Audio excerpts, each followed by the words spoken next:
Last week, we talked to Vivek Ramaswamy, who's running for president, about how the United States should respond to the Hamas attacks in Israel. Of all the candidates in the race, Ramaswamy seemed the most interested in thinking through the long-term effects of what's happening in the Middle East on the United States. And that struck us as a very good thing. We're Americans. We've got families here. We care what happens to our country. Why wouldn't we care? And yet in Washington, Ramaswamy's question qualified as a scandal. The usual chorus of liars, many of them on the so-called right, unfortunately, immediately denounced him as a dangerous bigot. They claimed he was pro-Hamas, which is ridiculous.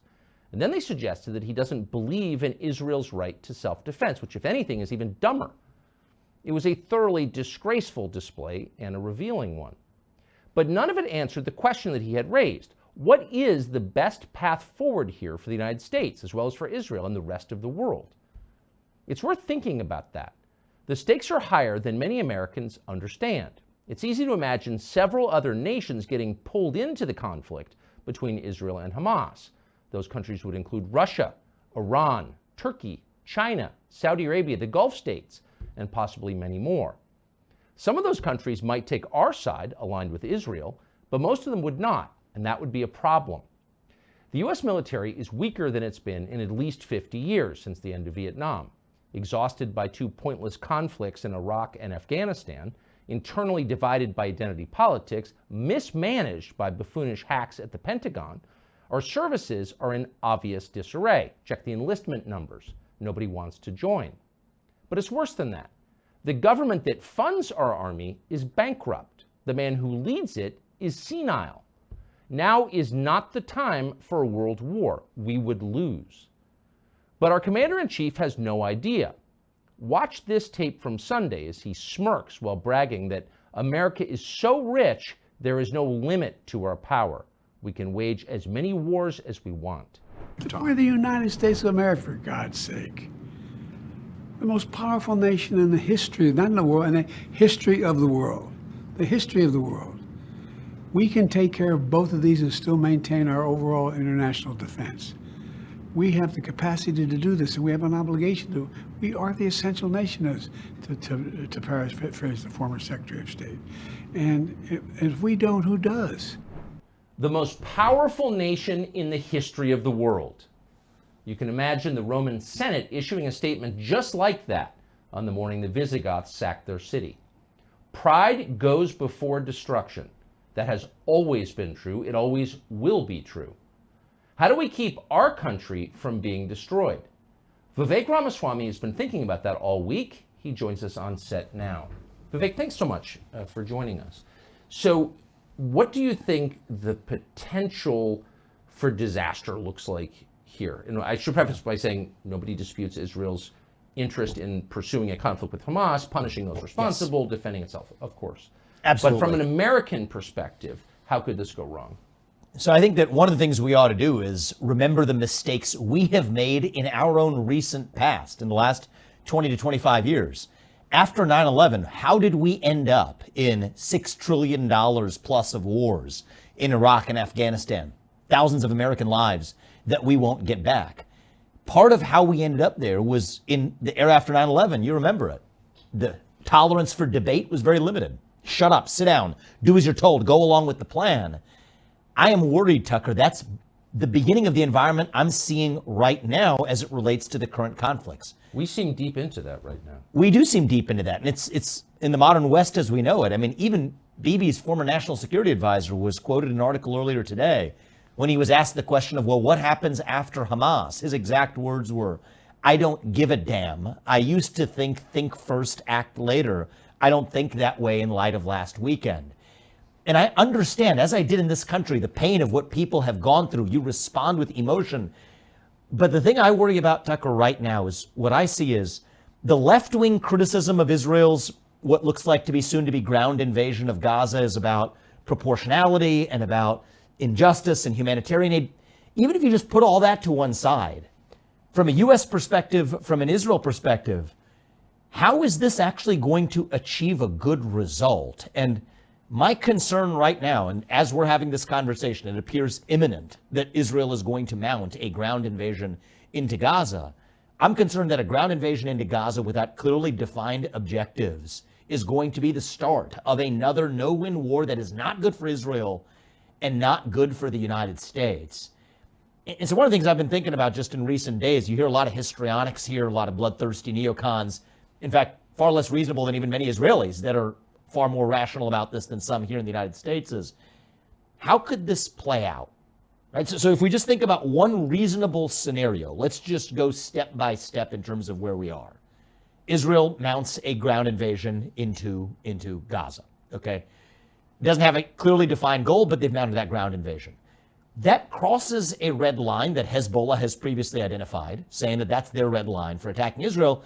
And this might be exactly when Israel is mired in a ground conflict in Gaza, which I worry could be a trap. Networks, kilometers upon kilometers of tunnels, a lot of traps that they could walk into. That could be a moment that's perfectly appropriate, unfortunately, for Hezbollah to decide to go after Israel. Israel's then in a two-front war, both in the north and the south in Gaza. Now you're talking about real risk of, there's no way that you're really going to avoid some level of U.S. involvement there. Now look at what the Iranian-backed militias in other places like Iraq, like, you know, the Badr group in Iraq. You talk about the Houthis in Yemen. What have they said? This is also going to be their red line for involvement. So now you have broader regional conflict. At a time when you have civilian casualties in Gaza, that turns the rest of the world's back on Israel. By the way, even in the case of success, ending up with what fills the vacuum, Hamas 2.0, with a bunch of radicalized Palestinians. So I don't think I think that's unfortunately, a reasonable way for how this could play out. What can I just ask you to pause a sincere question? What is the plan? I mean, this is something the United States has preemptively endorsed and is paying for, so I think it's fair to ask that question. What is the plan? Well, I think that's the elephant in the room that's missing, is that we don't have from Israel a clear sense of what the objectives are. Now, in the United States, we should be reasonably helping our partner who is struck in the case of really a devastating and inhumane hit to their country. It was barbaric. I think our job is to tell them these are the mistakes we made in the wake of 9/11 when that happened to us here. This is a time to have a clearly defined objective. Instead, we get histrionics from the likes of Lindsey Graham or Nikki Haley or Mike Pence offering histrionics at a time when you actually could use rational strategy. It's amazing to get a moral lecture from people who've so diminished our country and who are responsible for the deaths of so many Americans. Lecturing That's right. You from some high horse. It's interesting. They cite their foreign policy experience, which I don't have, but they wear it as a badge of honor. I think that their foreign policy experience unfortunately shows in terms of the results that they have delivered for this country. My view is, look, a lot of neocons here are far more bloodthirsty than even some more realistic minds in Israel. What's a better alternative to the plan as it currently exists, which is a non-plan, an invasion of Gaza without a clear objective? And I think there's a real cascade of events following Hezbollah, following likely then U.S. involvement, following Iranian militias in Iraq in Yemen. And U.S. involvement would almost, I mean, especially if it's involvement in Lebanon or against Hezbollah, you could see how that could become a much larger conflict very, very fast. Absolutely. And even think about Israel's ability to fight Hezbollah. The last time they were in a war with Hezbollah was 2006. It didn't go very well. I was there. You were? Yes, in Beirut, yeah. Oh, I didn't. Okay. Well, you would know even better than I how well that one front war didn't go. Now imagine if they're mired in conflict to the south in Gaza at the same time. And by the way, some of those groups in Iraq, Iranian-backed militias, they have said that they would strike back, and U.S. involvement here, strike U.S. assets in the area in the case of U.S. involvement. Well, think about where we have our biggest embassy. Biggest embassies in Baghdad, where, by the way, as of when we're having this conversation, it's a little bit chaotic out of Baghdad. I don't think it's crazy for the U.S. embassy in Baghdad even to be evacuated. So against those circumstances, I am worried that this is going to lead to a war that is not good for Israel with poorly defined objectives and isn't good for the United States. Now, there are other questions we could be asking, which are what might be a more productive path. Yeah. So there's got to be a response. Hamas did this. The people who did it obviously need to be punished. Yes. Killed. Yes. So what do you think a wiser course for the United States and for Israel would be at this point? So I'm running for U.S. president. My job is to look at this through the prism of U.S. interests. But if we're talking to Israel, one of the things we need is, what is your actual objective? Here's one sensible version that the U.S. could fully support. Israel's going to define its objective, and it's up to the U.S. to say, here's what we can support and here's what we can't. But here's one version of it that if I were U.S. president, I would support all the way through, and I happen to think it's among the best answers for Israel itself. Think about a world in which Israel has a clearly defined objective, say the top 100 in Hamas. Okay, we want their heads on stakes, line that southern border of Israel and Gaza. With those heads, as you build a new border defense, there's your deterrence. Top 100 people, whatever it is, a clearly defined objective, achieve the actual retribution and justice that needs to be exacted in this situation. So kill the people who did it. Kill the people who did it, absolutely. And is that the top 100? But who are the people in Hamas? That's an achievable objective. Go in and get that done. And I think the U.S. should help from an intelligence perspective with this. I think the U.S. can be helpful with what we might call the diplomatic Iron Dome. Let Israel do this to fully defend itself without the UN or anybody else in the rest of the world getting in the way. Get U.S. allies, intelligence sharing, the kinds of things that don't get the U.S. involved militarily. Israel's capable of doing this. The Mossad is capable of doing this. And think about Munich Olympics 2.0, the version of this. This is an achievable goal. It is proper, it is just, it is morally justified. And anybody from the left in this country or Europe or anywhere who rejects that, no, this is Israel defending itself as it has the right to do. And punishing the people who actually did it. Right. That's exactly right. That seems like a pretty obvious solution. I think and it seems within the capabilities of the state of Israel, and it seems like we could help with that. And it's an achievable win, right? And I would sort of even think about now one step further. Against the backdrop of achieving that, I don't think it's crazy, Tucker, for Israel to think about some unconventional approaches here. I mean, I think Israel would... Wait, can I ask you to pause real quick? Has anyone suggested that? That seems like such an obvious solution. Not that I've heard, Tucker. Why? I think that there's a culture of fear right now in the United States. I'm not speaking for Israel, I'm speaking for the culture here in the U.S., where, yes, all of us, I'm sure you and I included, share an emotionally visceral reaction to what happened with Israel being that wrong. But I think that emotional, visceral reaction has everybody looking to each other to talk about the periphery of the issue, right? Everybody's so eager to talk about whether you're going to condemn the, college student groups that are making silly statements over here or the $100 million of humanitarian aid over there. I see Republicans rushing to, analyze the mosquitoes on the elephant's tail without talking about the actual elephant in the room. But this just seems like what we should do. If we believe someone committed murder, we find that person and we punish him. That's right. So that would seem like the most obvious solution. Well, I think that there are some in the U.S. that are so bloodthirsty and have been rooting for outcomes that have really, from their standpoint, nothing to do with this conflict, that might want to use this conflict as an excuse to do what they otherwise might have wanted to do anyway, which is reopen broad-scale regional war in the Middle East, which we haven't had since Iraq and Afghanistan came to a close. These are cynical forces that exist in some wings of the U.S. But I can't speak for why others aren't really clear-headedly asking, what exactly is our plan of action? What advances U.S. interests? What exactly should we tell Israel we will and won't support? And how could that possibly positively influence Israel to make the right decisions here? But I think there's first principle, go after the people who are responsible for this in an achievable goal in a way, and I would say, metaphorically or literally, put their heads on stakes, make sure that we actually have a clear deterrence, that something like this never happens again. And then I think there are ways that Israel could really turn the tables So here. you're not arguing on behalf of Hamas? Yeah, of course. I mean, the things that people will say on the internet appall me, but Hamas is a terrorist group and deserves to be held accountable for the dastardly acts. I mean, this was barbaric. It was medieval. And I think a direct response to exact justice from Hamas is 100% morally justified.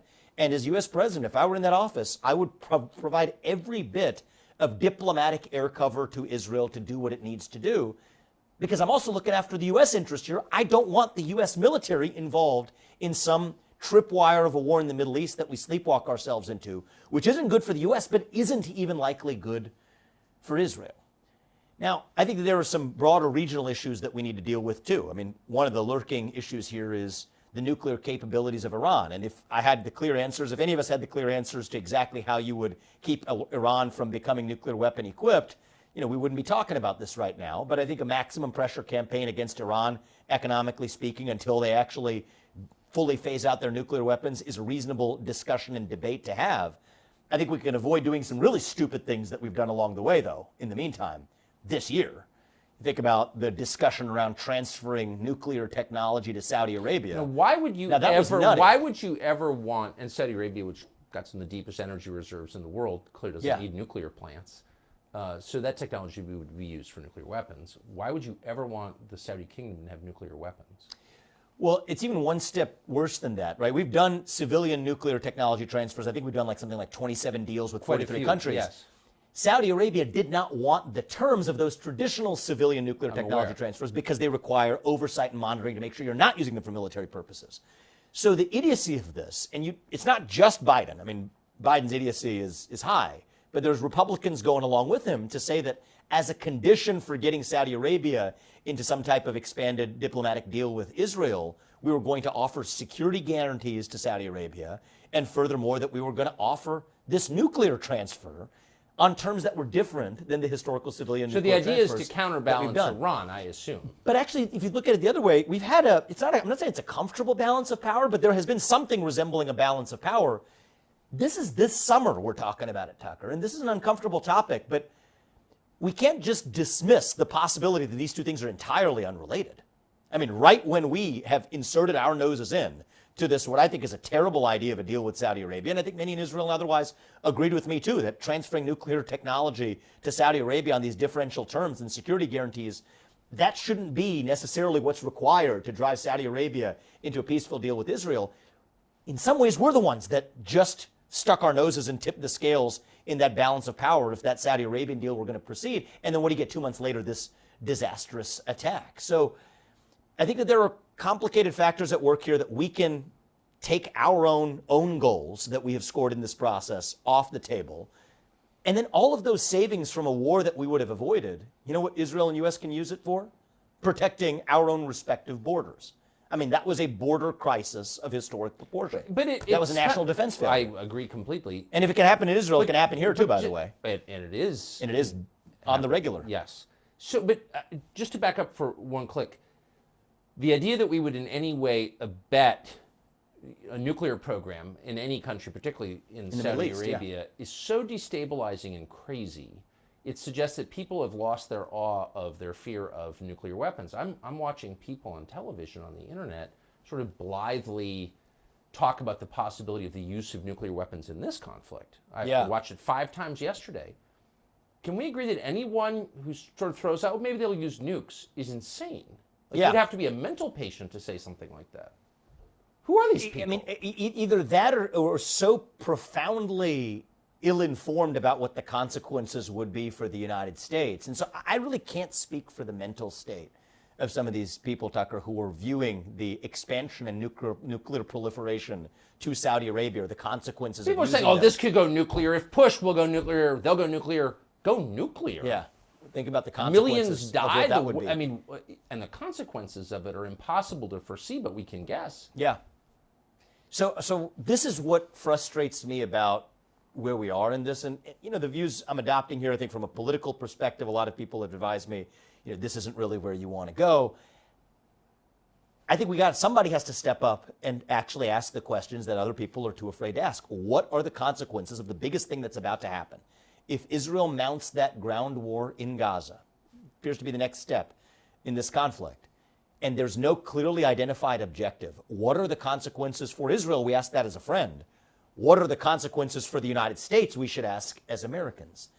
And I think there's a better way. There may be multiple better ways to do this, but we're not going to get there unless we have actual unfettered debate on the merits.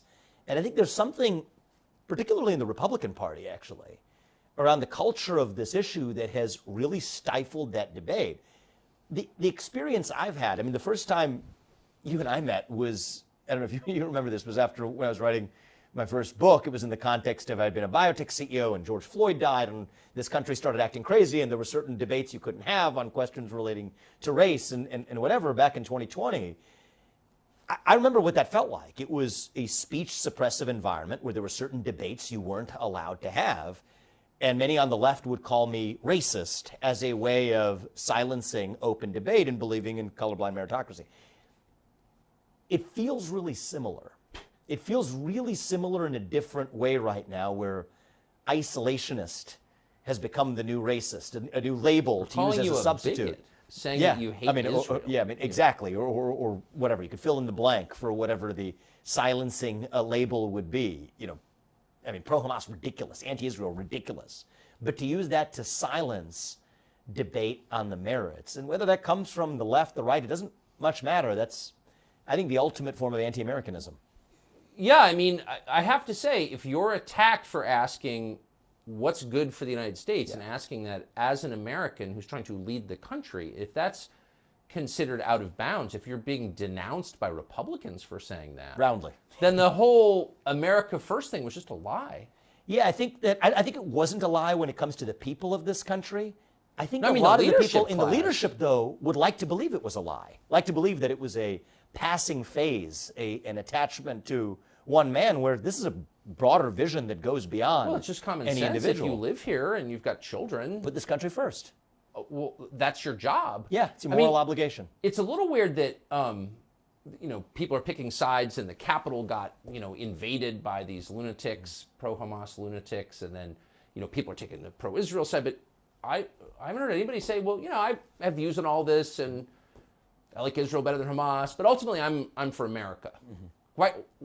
That seems like the natural position for Americans to take. I think it's the more trustworthy position for Americans to take, not only with people at home, that's the moral obligation of an American leader. It's also more credible. If you're one of America's friends abroad and you say that I irrespectively and unconditionally stand with you regardless of my national interest, even if I'm sitting as somebody in Israel listening to an American say that, that's not credible. That's obviously fake. We said that to Ukraine. Yeah, we said that. Don't believe us when we say that. Yeah, it doesn't make any sense. And our adversaries I think we can draw clearer red lines when we're just honest about the fact that U.S. leaders should act in the U.S. national interest. And the fact that that's become controversial, I think, shows how far our mistaken foreign policy establishment has come. But there's a better way to do this. Vivek, thanks so much. Yeah, thanks. And apologies in advance for all the trouble this will cause you. Appreciate it. Thank you. Appreciate it.